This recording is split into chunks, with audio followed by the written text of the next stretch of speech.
All right, welcome to today's explainer. We're about to step into the ring for a massive 2,000-year-old intellectual boxing match. It's an epic debate, and what's crazy is that it directly impacts modern parenting, corporate compliance, and even the ethics we're currently programming into artificial intelligence. So here's the million-dollar question we're looking at. Can virtue actually be taught? It sounds simple, right? But the stakes here are absolutely massive. Think about it. If virtue can be taught, then education literally has the power to transform society. But if it's purely innate, like if it's just something you're born with or you only pick up through random life experiences, well then our educational interventions are pretty severely limited. To figure this out, we're going to be your ringside commentators today. We'll be breaking down this super fascinating transcript from a competitive debate event called Poly Ago.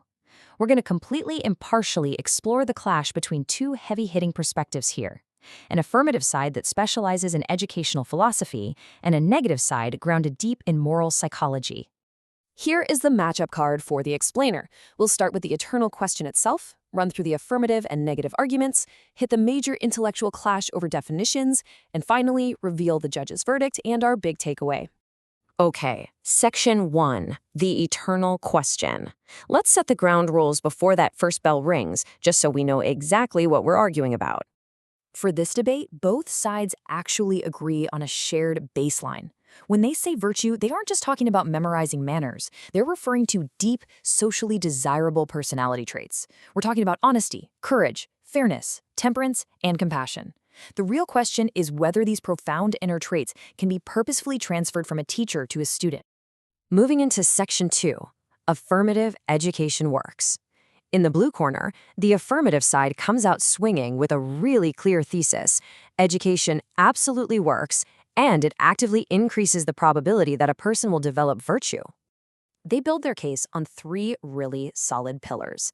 And it's pretty brilliant how they connect ancient philosophy right up to modern developmental psychology and tie it all into the realities of our societal norms. Let's unpack these. First up, moral judgment. They leverage the ancient Greek philosopher Socrates, who famously argued that to know good is to do good. But they don't just stay in the past. They bring in modern psychologist Lawrence Kohlberg's theory of moral development. Kohlberg showed that teaching people moral reasoning elevates their ability to actually understand universal justice. Kids, they start out acting just to avoid punishment, but with education, they learn to make judgments based on social norms and universal fairness. And that transition from just knowing something to actually doing it leads perfectly to their next point. Borrowing from Aristotle, they argue that virtue isn't just some abstract theory. It's a habit. It's built through repeated practice. Think about school volunteering or cooperative learning. Modern education totally relies on this. By repeatedly practicing brave or fair acts, the affirmative argues, those actions become internalized habits. For their final pillar, they really ground things in our everyday reality.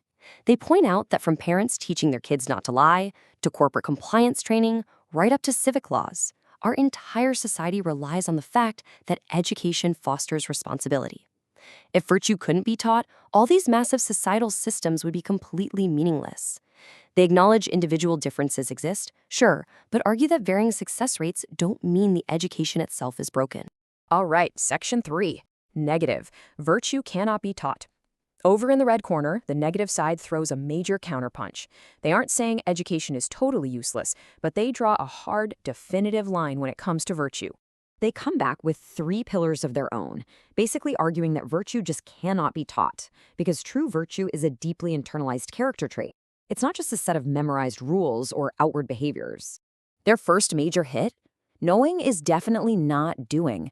They highlight a pretty painful reality about human nature. Simply teaching someone what is right absolutely does not guarantee they'll do what is right. Look, everyone knows lying and corruption are wrong, yet corporate scandals and political corruption happen all the time, right? You can teach the knowledge of what is good, but you cannot force the inner personality to actually execute it. Next, they dive into the element of free will. A teacher can lecture about courage all day long, but when faced with actual terror, stepping forward is a deeply personal, internal choice. To back this up, they invoke Socrates' famous Meno dilemma. Socrates pointed out that if virtue could be taught like math or sports, we'd have expert teachers of virtue everywhere, and great leaders would perfectly pass their virtue down to their kids. But history shows us excellent politicians often fail to raise excellent children. There's just no guaranteed transfer. Finally, they bring in modern behavioral genetics, and the data shows personality is incredibly complex.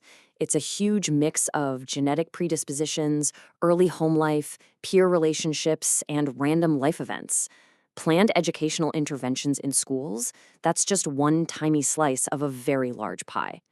Plus, they point out that sometimes what looks like successful moral education is just a person learning how to comply with rules in public while acting entirely differently behind closed doors. Which brings us to Section 4, the clash, conflicting definitions.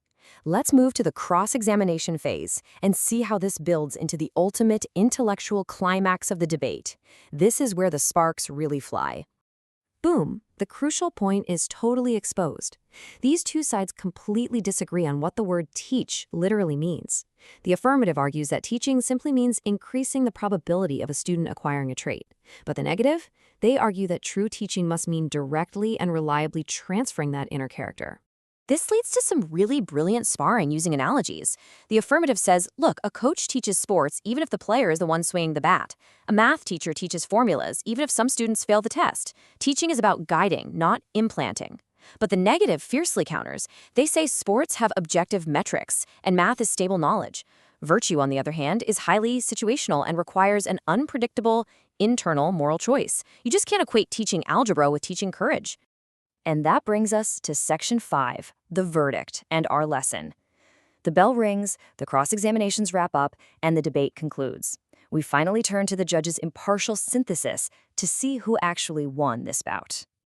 The judge carefully looks at all the logic and refutations, and honestly, they give a ton of credit to the negative side. The judge fully acknowledges the negative successfully proved that education alone doesn't strictly determine virtue, and that genetics, environment, and free will are undeniably massive factors. But the judge ultimately awards the overall victory to the affirmative side.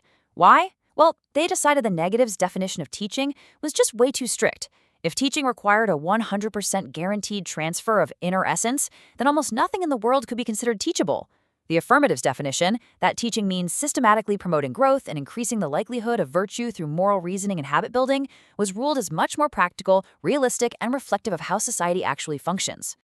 As the moderator points out in the closing remarks, though, the real value of a 2,000-year-old debate like this isn't just crowning a winner. Philosophy isn't about memorizing the right answer. It's about the act of questioning itself. It's about looking at our assumptions, like whether we can mold good citizens or whether we're completely bound by our genetics, and rigorously testing them. That process, that's what makes us thinking citizens. So we're going to leave you with this final thought to chew on after today's explainer. You've heard the arguments for education, and you've heard the realities of human nature and genetics. Regardless of where virtue ultimately comes from, whether it's imparted by an amazing teacher, shaped by your environment, or sparked entirely by your own free will, what choices will you make today to live a good life?